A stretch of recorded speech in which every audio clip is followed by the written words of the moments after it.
So I have the very difficult task of keeping everybody's attention after lunch, which I will try to compensate for by being very brief and by using more of my time to let people respond to some kind of elementary things that I want to put on the table.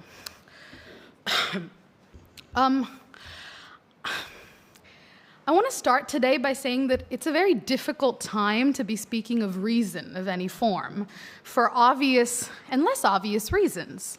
An obvious reason for this difficulty is that this world has never felt more unreasonable. I sit here today talking to you all in this beautiful gilded room while body counts rise in Gaza, in Ukraine, on the streets of Calcutta, in the city I was born in.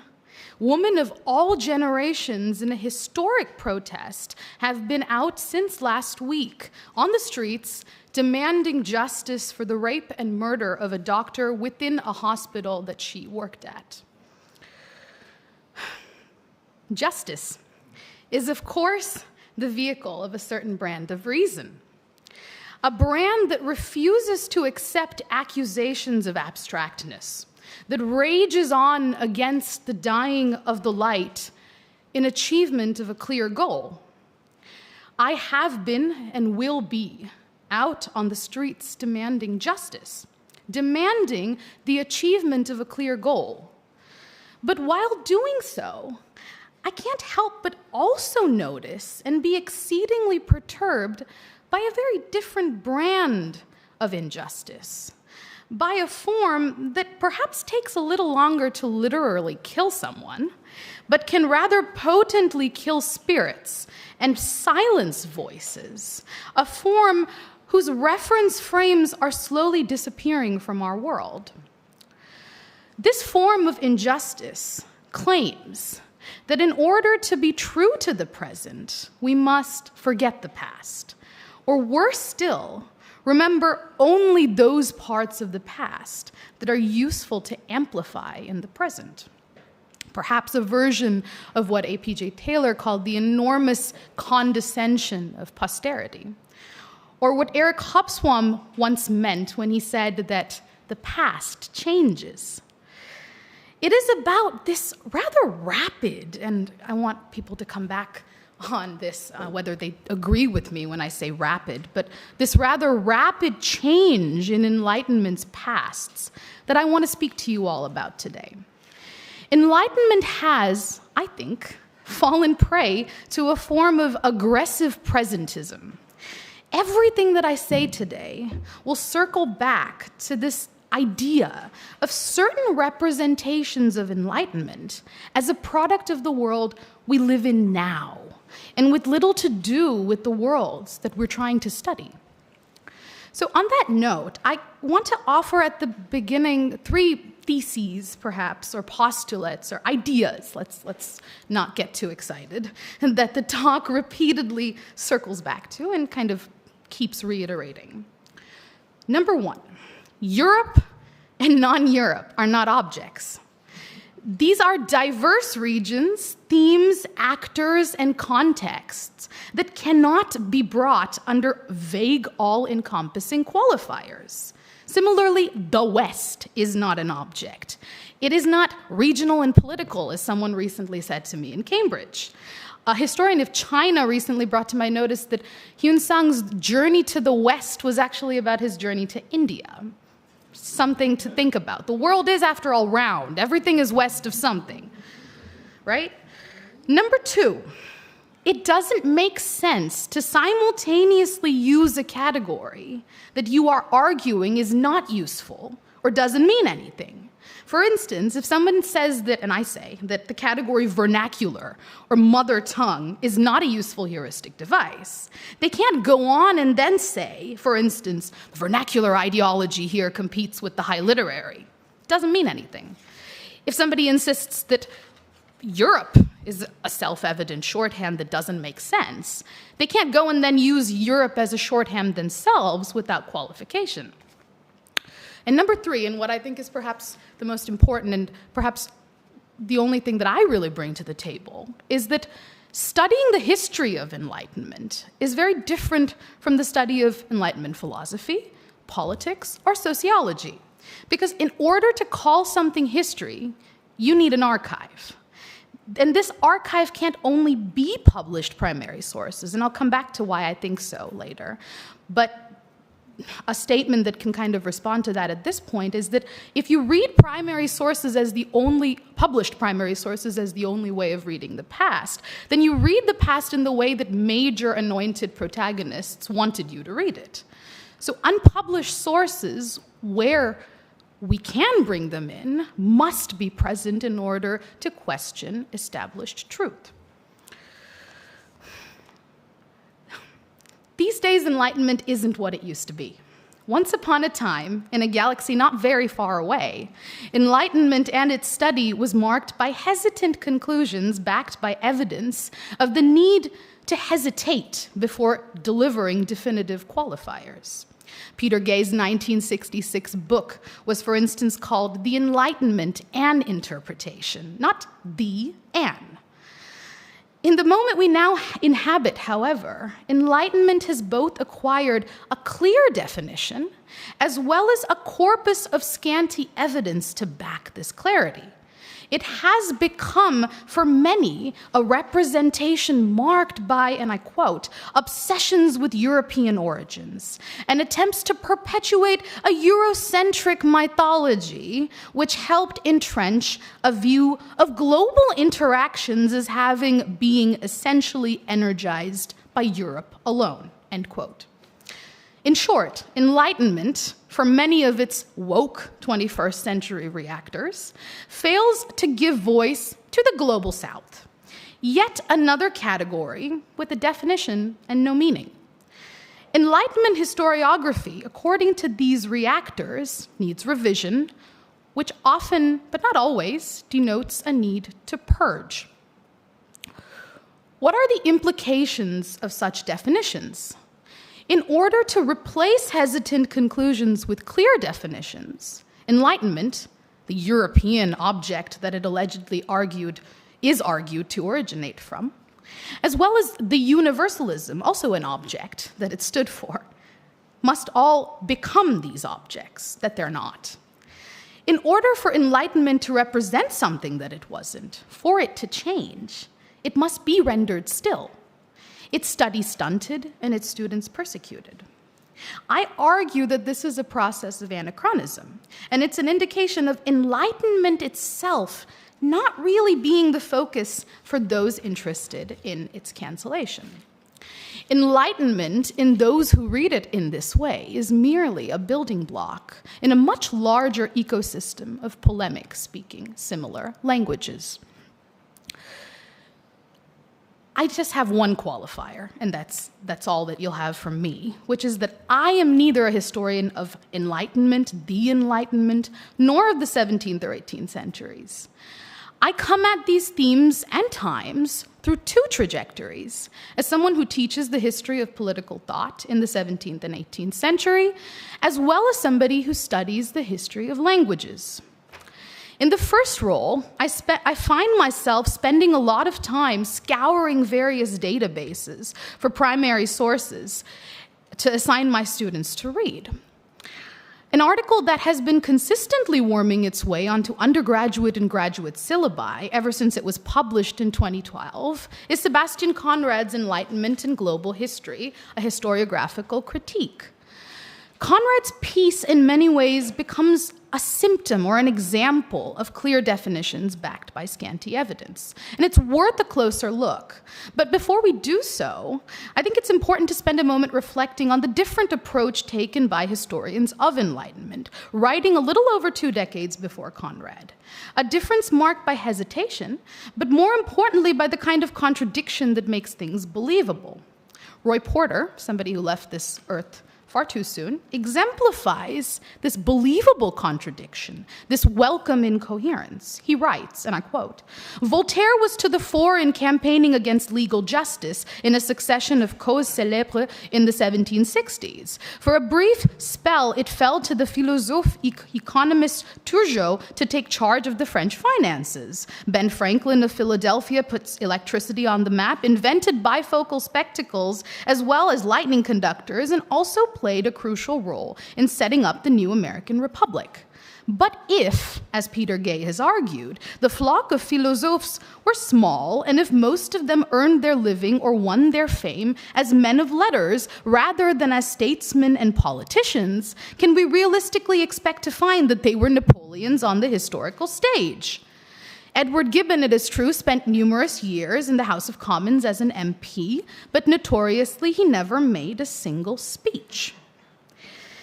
Enlightenment, Porter concludes, in no delusions of grandiosity, can be analyzed as a time when benefiting from the rise in literacy, growing affluence, and the spread of publishing, the somewhat secular intelligentsia emerged as a relatively independent social force. Educated people were no longer standardly primarily the servants of the crown or the mouthpiece of the churches. Almost 2 decades later, Conrad's assessments reflect little hesitation or contradiction. From the opening lines, we are introduced to objects and literary devices. "The Enlightenment has long held a pivotal place in narratives of world history," is a sentence we cannot assess historically. How long is long? Europe, non-Europe, Enlightenment, reason, modern. Conrad doesn't seem to think that these are empty qualifiers without qualification. And yet somehow, these objects without qualification are also apparently self-evidently negative. The Enlightenment, Conrad tells us, or at least in the way that it has been told, is Eurocentric. This obsession with Enlightenment's Eurocentric origins becomes Conrad's object of combat. Japan in the 19th century, he tells us, not Europe in the 17th or 18th, is where Enlightenment really happened. In a world where information is available at the touch of a button, and countries can, in theory, be decimated by the touch of yet another button, we have no reason at face value not to believe him, except that he gives us little to no evidence for this claim.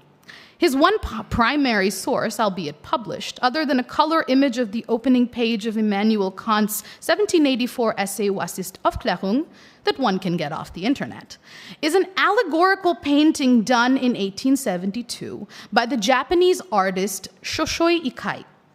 This painting, which he insists, again without evidence, that Ikkai wrote in response to Kant, is not relevant in and of itself, but because of the fact that not all of the items would have made it onto Kant's list.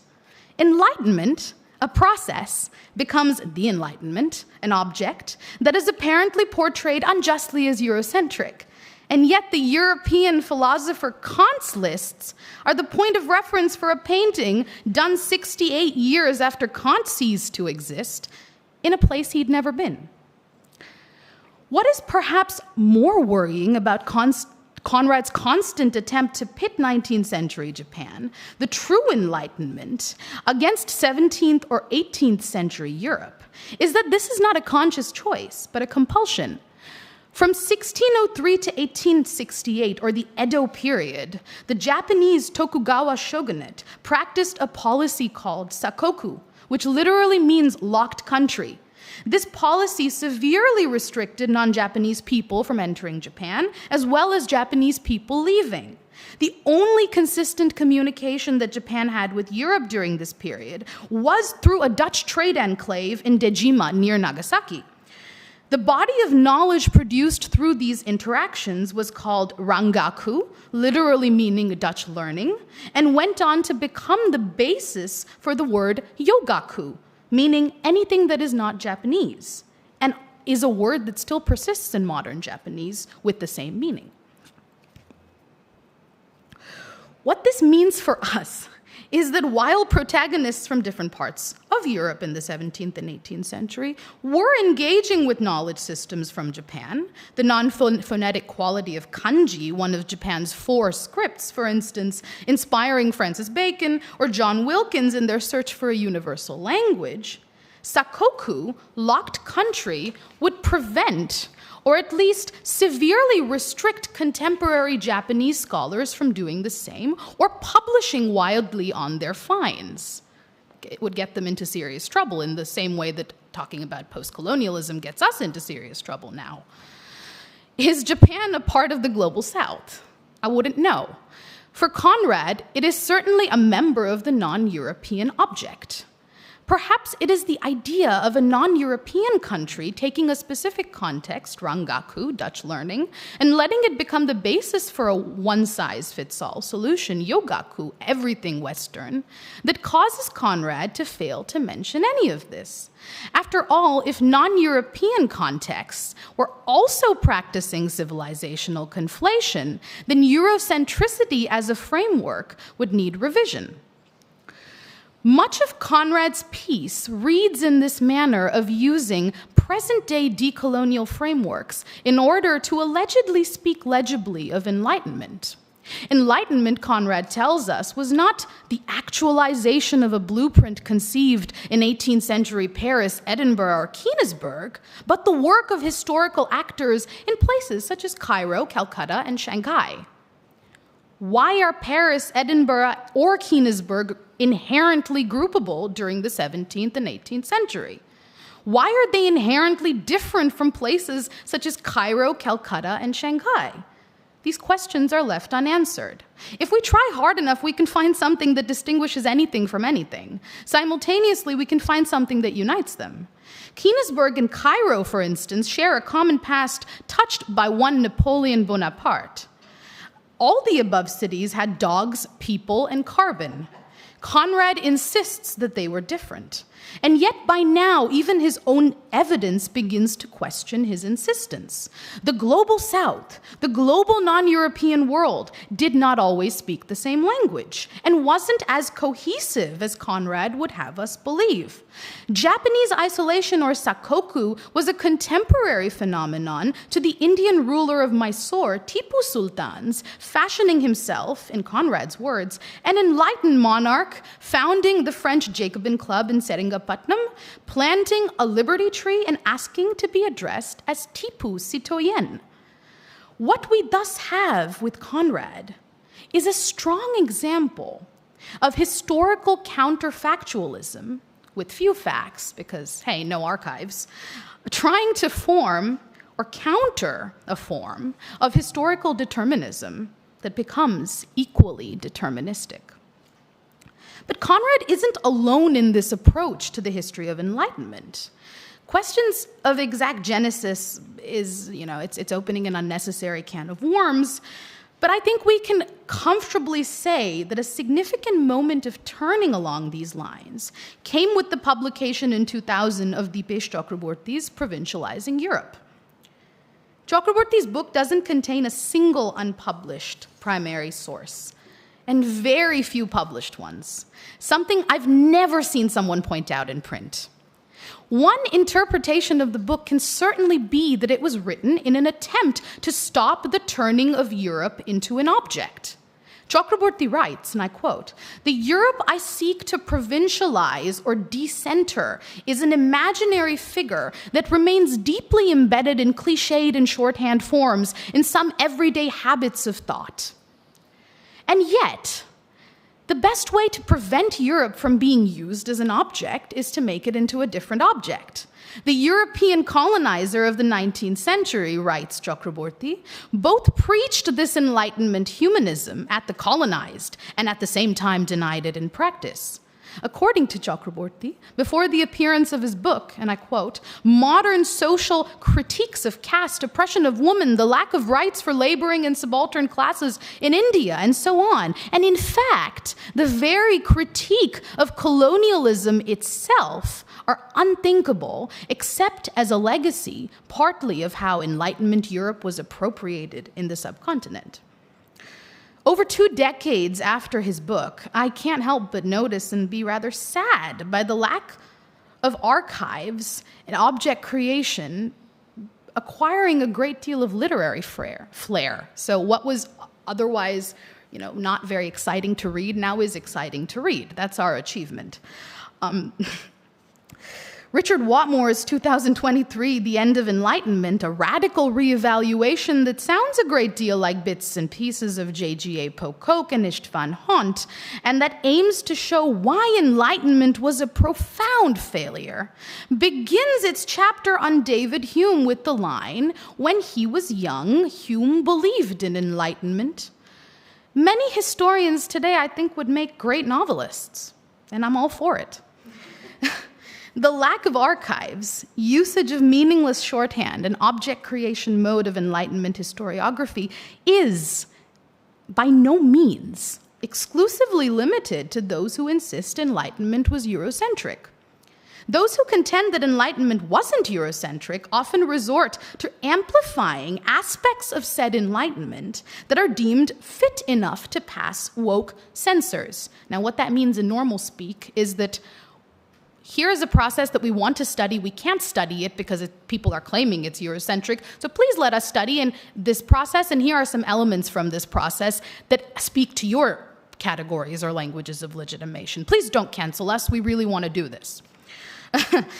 So Daniel Carey in Lynn Festa's 2009 edited volume, which I think is a great book, emphasizes the dangers of holding that Enlightenment, in their words, was already a known quantity and its agency in certain kinds of Western, there it is, domination already understood.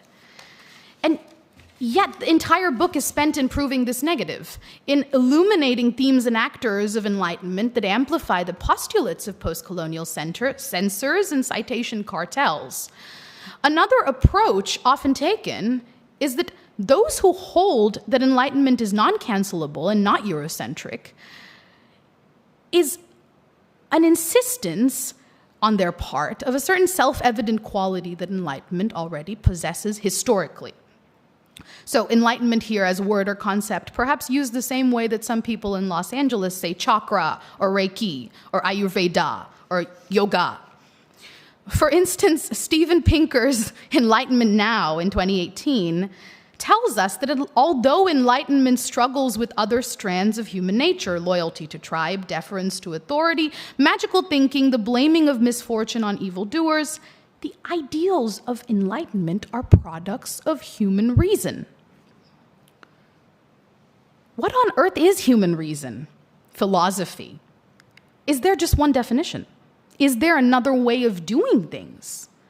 Robert Darnton, a scholar whose work is unfortunately not as frequent a presence on undergraduate syllabi as it was even a decade ago, would say no.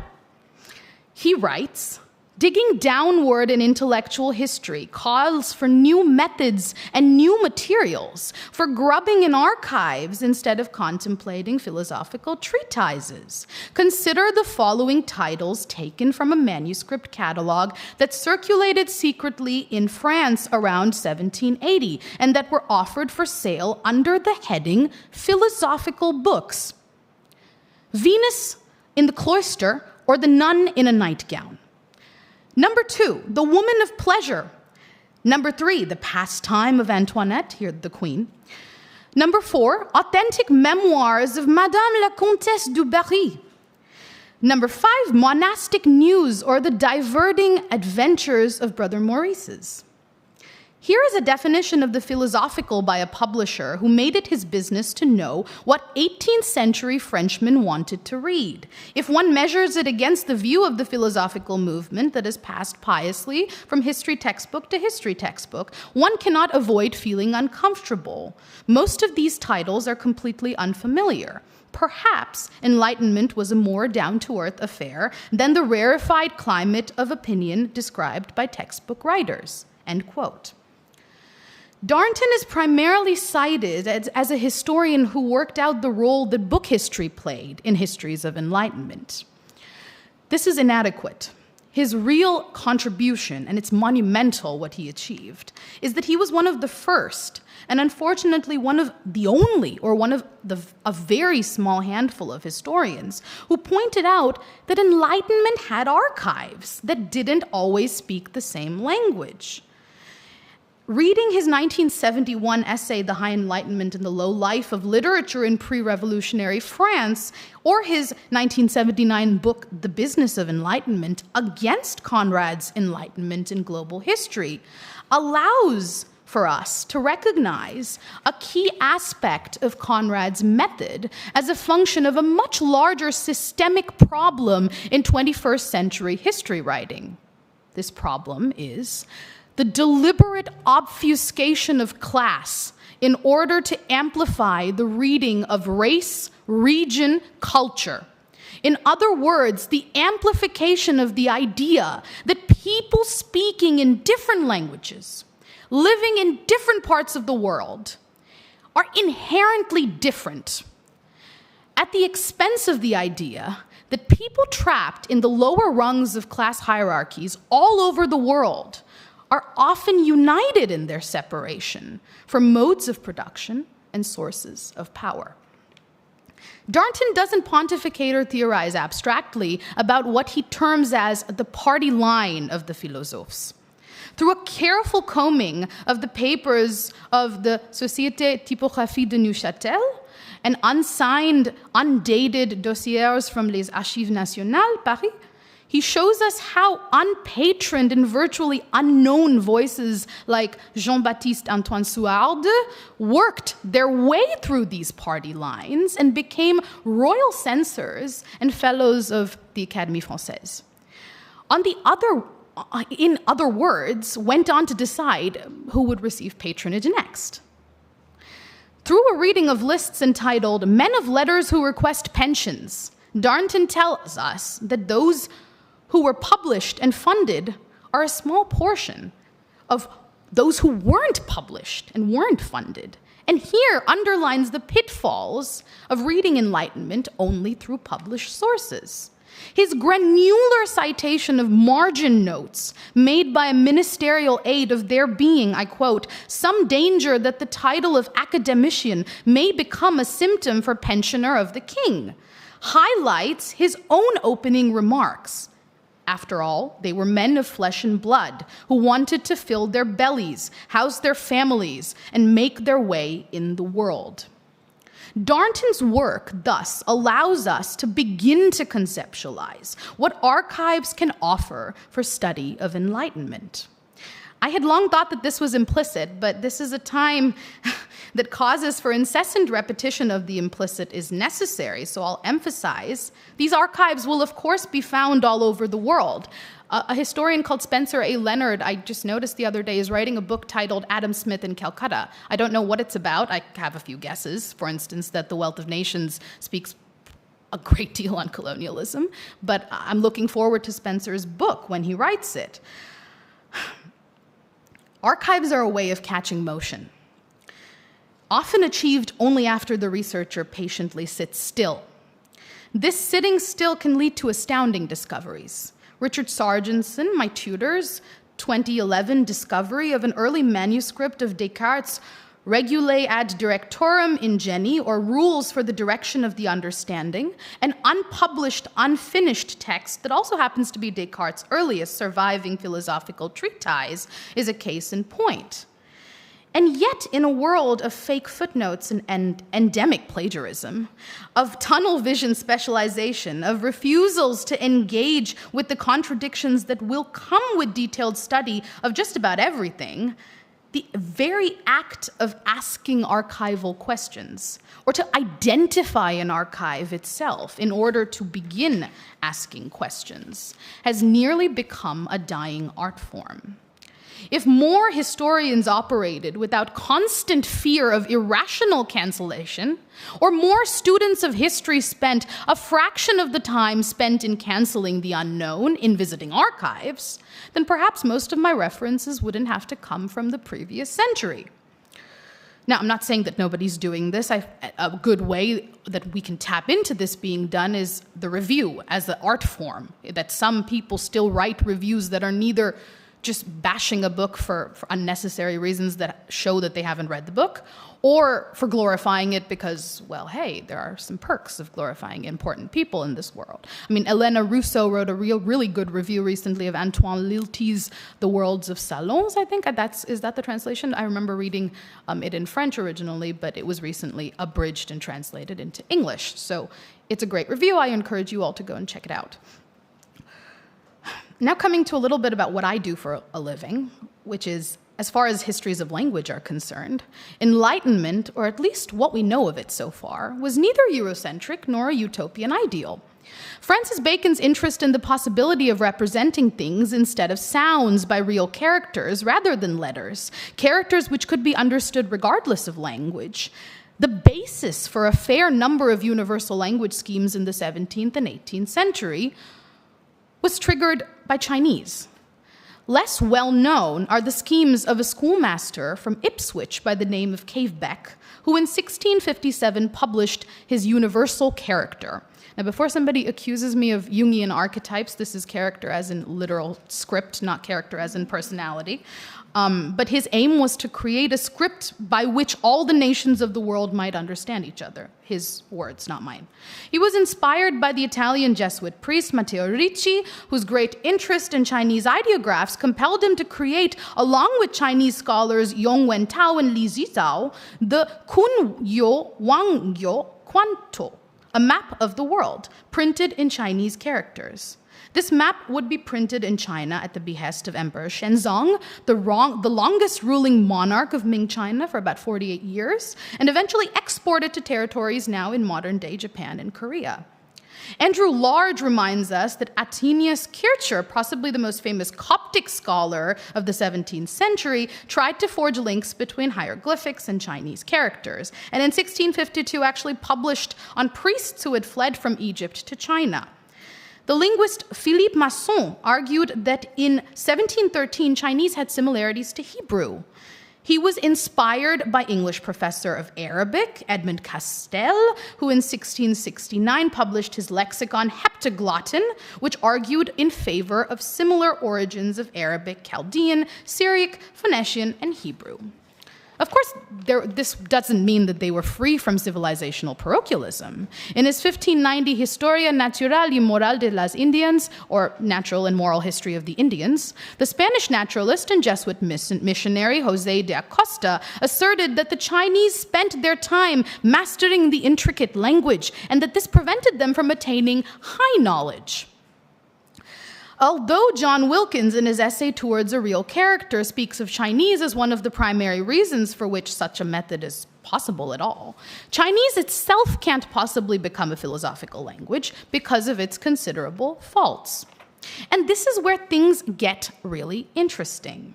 The persistent and granular usage of archives will lead to the uncovering of details that will not be, for most of its 21st century readers, morally sound. What happens then? Do we study the past because it's good or because it happened?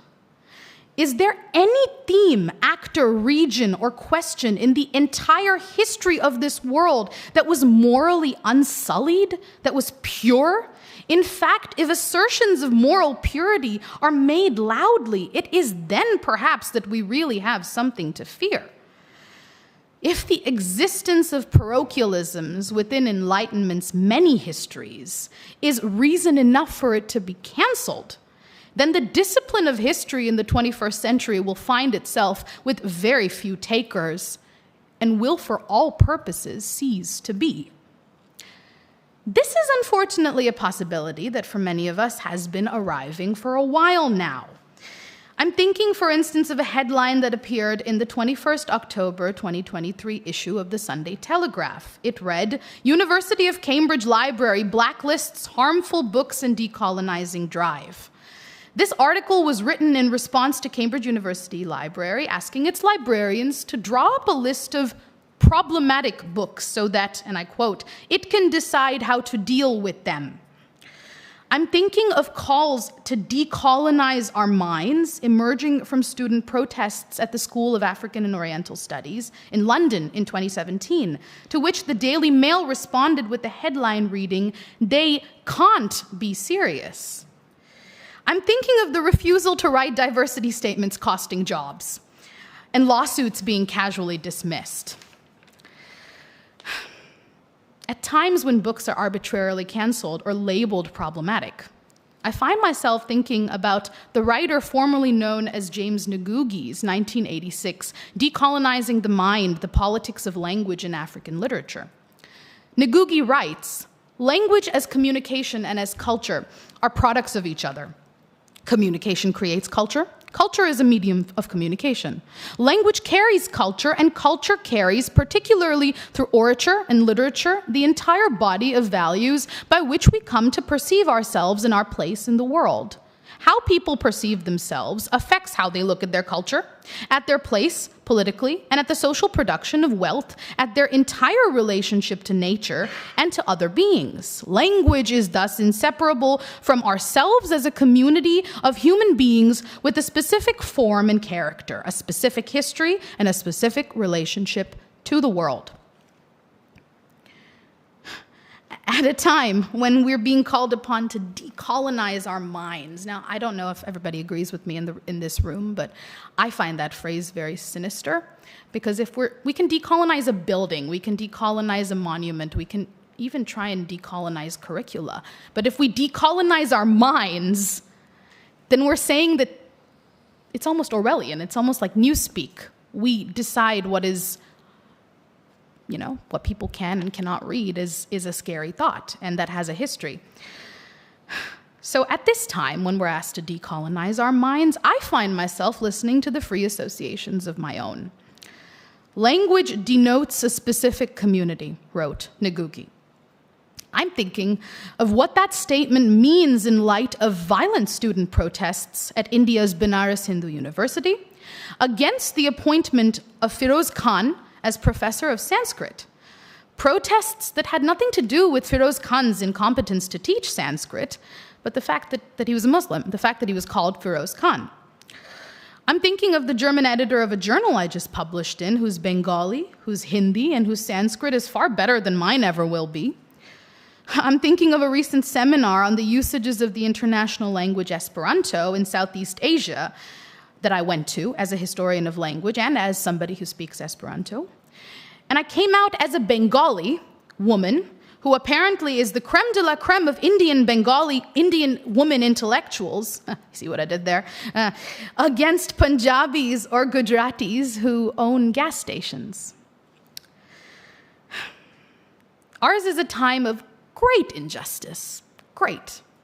My friends who I protested with on the streets of Calcutta against the unjust Citizen Amendment Act are lying in jail because they have a different name than I do, than my high caste Hindu Brahmin name gives me. It's terrifying to live in this world where so much is happening, so much violence, that reason just seems ivory tower sometimes to even those of us who see it as a historical category. And it's only right that we remember this injustice. As somebody said recently in one of the protest videos that I caught from Calcutta, I don't want to cry and feel better. I want to hold on to this pain, and I want to keep feeling pain, because then maybe if all of us feel some pain, things will change.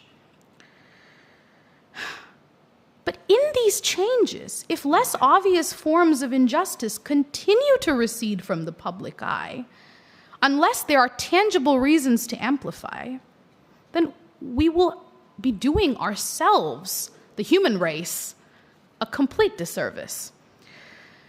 Those of us who are keeping records and scores, they might feature in a footnote of a history of failures in a distant future. What is perhaps more likely, however, is that the reference frame for a certain way of doing history will cease to exist. These records, these scores, will then become a distant dream, not unlike the Voyager Golden Records, sent out into space in 1977, intended for a world where there might be nothing to play a record with. And on that, I think I will stop talking and...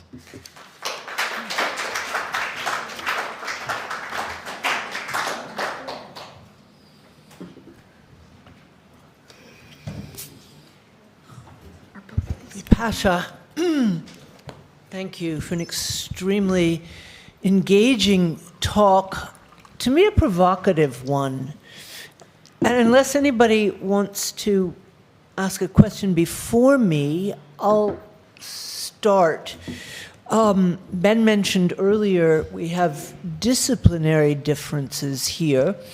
I used to be a philosophy professor. I have, without a second of regret, been very happy to join, a relentlessly interdisciplinary institute because I learn more when I talk to some people who are not philosophers.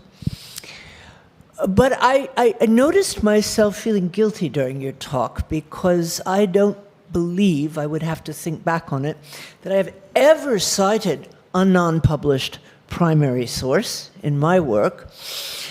And I want to ask you, do you see a role left for whatever one wants to call it, philosophical work that does not only say everything is more complicated than that, but that tries to draw some common lines among ideas and thinkers? Or am I just another version of Sebastian Conrad, except that you like me better?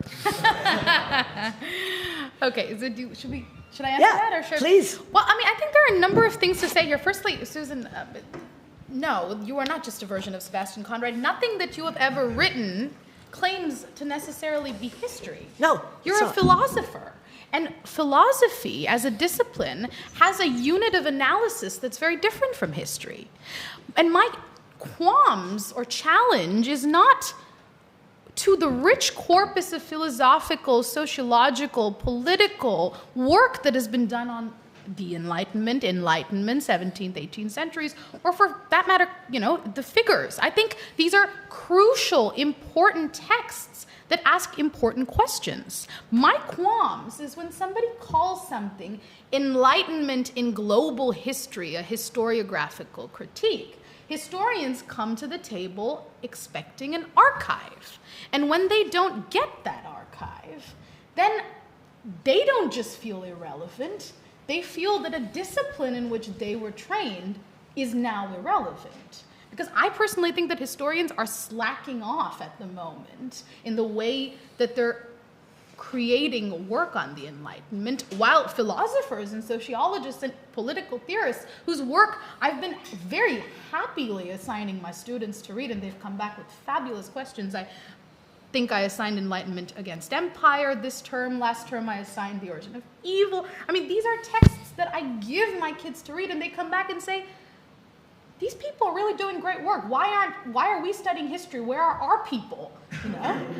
And they're quite upset. And because I learn more from historians. Well, okay. You see, we can keep doing that. But I think that, I think interdisciplinarity is a beautiful word in some ways, and also a very violent word. And I use that word carefully, but I think it's a very violent word in some ways, because interdisciplinarity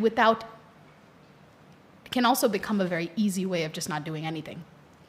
And that saddens me, because in a world where we literally have so much digitized archival material, where we don't need to even always go to a physical archive to access an unpublished primary source. There are archives that are, the IPI, Indian political records, the microfiche records. These, you can buy them from Brill. An institute could buy them from Brill. So we're drastically changing what we mean as an archive in this age. And in that time, if we don't make good use of the kind of questions that, when somebody was writing in the 90s, they couldn't be asking, then we're doing ourselves a disservice. Whereas, I go back and I read Robert Darnton and I think, how on earth did this man get these things right? And did he mean to start a process? Why didn't we keep going? That's what I feel. But again, of course there is relevance for looking at the Enlightenment or this time period in history from as many different angles, disciplines, regions. We should look. We should keep looking. And we won't always like what we find, but that doesn't mean that we shouldn't keep looking. But I don't know if that answers. Yeah, it does a bit. Yes, Subhash, bitte. Wait for the mic, please. Just about Darnton. Just an intervention and addition maybe. So Darnton explicitly worked on a group of people he called pamphleteers. These pamphleteers were part of this not high enlightenment but low light of literature. Recently I've read another by, if I'm not mistaken, Arlette Farge. She has talked about subversive literature during the same period, late 18th century, prior to the French Revolution.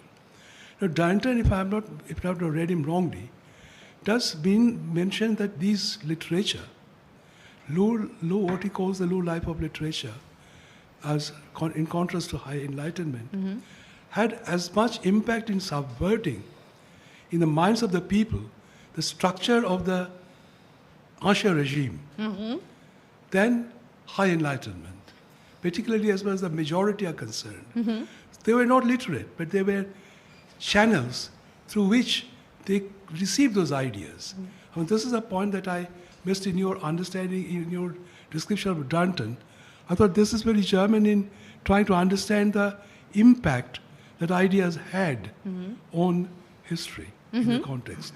No, absolutely. And I think that's a much more archivally and detailed and rich description of what I was saying when I meant the subversion of class at the expense of race and culture. And these, stories that Darnton brings in, not just for Enlightenment, but for a number of other themes, I think, these are stories that you don't get unless you go and sit in an archive and you look at those sources.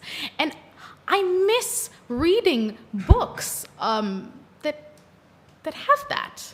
I hold on to people like Darnton and many others who were writing in a time when historians had less funding, when historians had less ability to just get up and go and travel to an archive and sit and do that work, where at least anybody who's worked in South Asian archives, and I know, sir, you have. Yeah, I was just going to say the Great Cat Massacre, yeah. Peasants tell their stories, the meaning of Mother Goose. Yeah, absolutely. This is Darnton as a symptom, just as Conrad is a symptom. And I don't mean to caricature or valorize either, but because somebody was using the word historiography. That's right. But, no, absolutely. Thank you very much. It's always a pleasure to learn from you. Carlos Peña. Hi. Hi.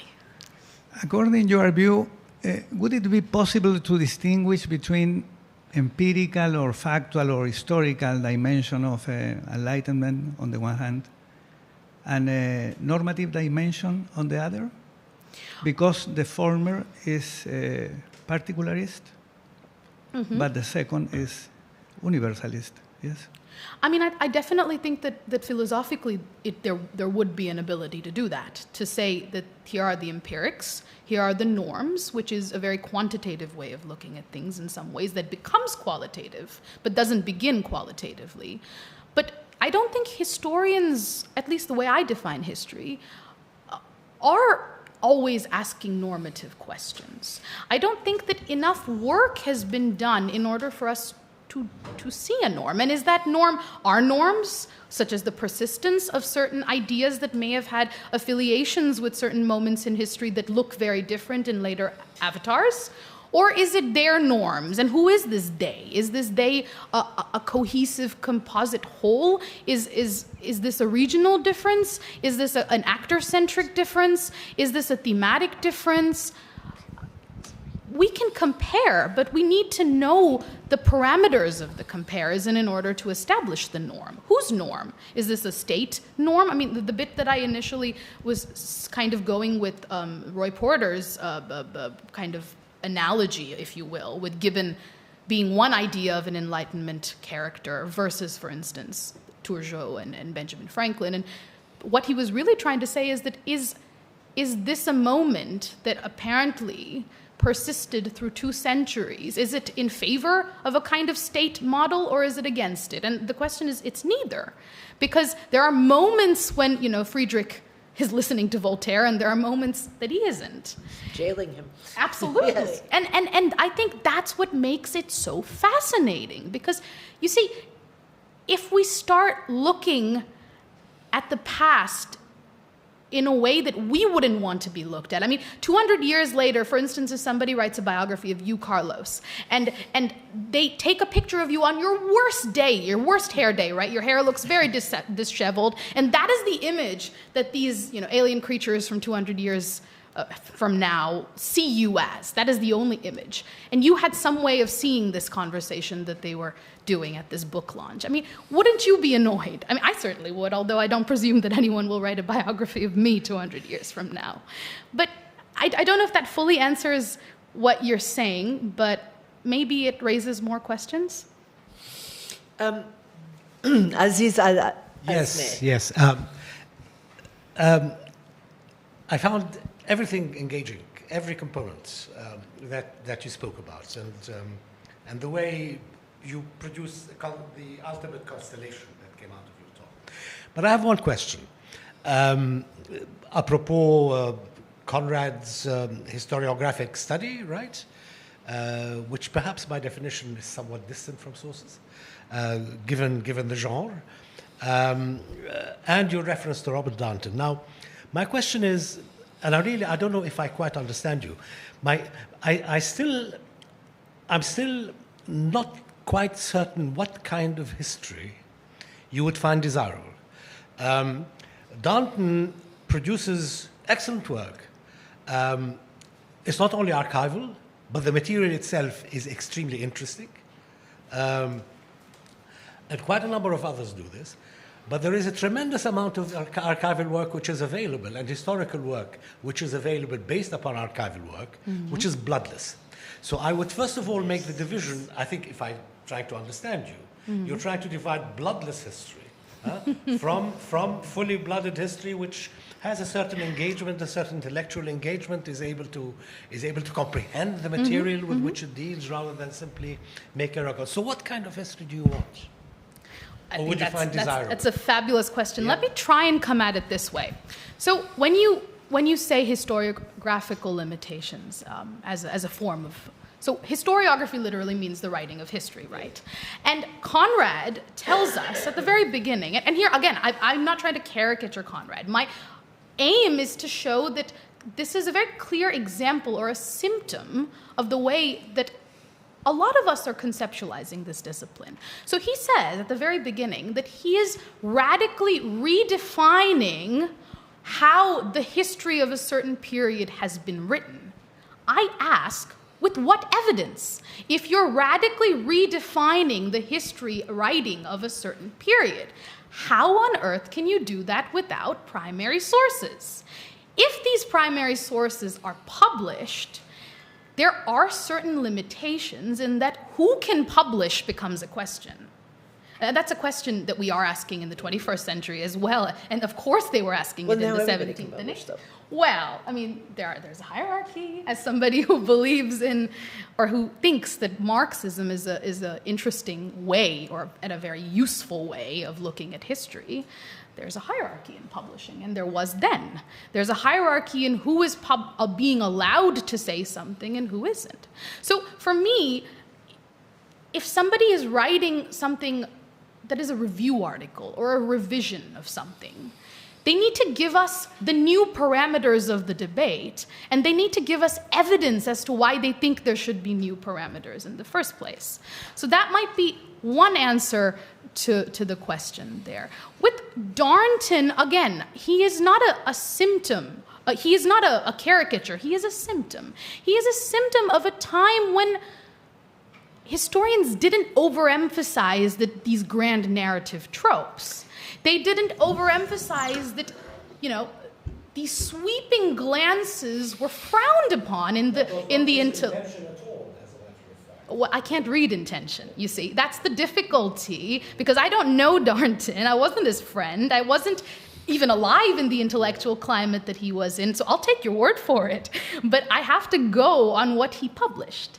And what he published is a symptom of a process that says more loudly, we don't know. We don't know. Let's go and look. Let's go and find out. And that is something, whether I look at my undergrad students or whether I look at my colleagues at Cambridge, that's something, or all over the world, really, I see very few people normalizing we don't know.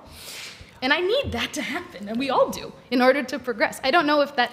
Before I give the last word to Ben, I just want to jump in a moment on the side of, I think, Aziz, because I also did know Robert Darnton pretty well. He was briefly a member of our board of advisors.